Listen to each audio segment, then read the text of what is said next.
কিরে কি আনছো বলে ঋষির জন্য? হ্যাঁ, কি আনছো? ঋষির জন্য আনছি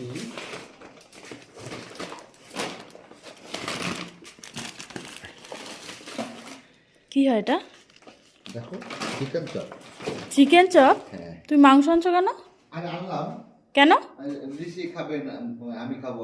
ডাল দুপুরে খাইছি। তো একটা দিয়ে ছোট মাছ করছি গো, ছোট ছোট মাছ। মাছ করছো ঠিক আছে, কিন্তু ভালো লাগছে না। দুপুরবেলা খাইছি না, সারাদিন ক্লান্ত হয়ে গেছি, পরিশ্রম হয়েছে এ অনেক। রে ভগবান, দেখো তুমি দেখো দেখো পায়ের অবস্থা দেখো।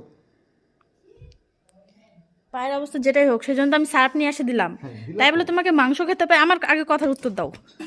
তুমি এইভাবে আগে পাটাকে ডিজাইন তোমার তোমার মা বাবা যে আমাকে বকা দেয়, কেন বকা দেয়? হ্যাঁ, কেন পাটাকে? কেন বকা দেয়? তুমি রোজ রোজ একটা দিন তুমি বাদ দিবা না? হ্যাঁ, বাদ দিলাম তো। বাবা আর ছেলে কি শুরু করছো তোমরা? বাবার ছেলে কি শুরু করছি? ভালো তো, খাওয়াতে কি ক্ষতি আছে? তুই অপচয় করতেছিস। নিয়ে যে আমি নিজে একা একাই খাবো। এই কি কথা কয়? একা একা খাবে বলে? হায় রে ভগবান, কি কথা, সর্বনাশ জানো না কথা। আমি আর লোভ সামলাতে পারি না। ওই ওই না রে, আর এক লোভী, হ্যাঁ আমাকে বলে লোভ, হ্যাঁ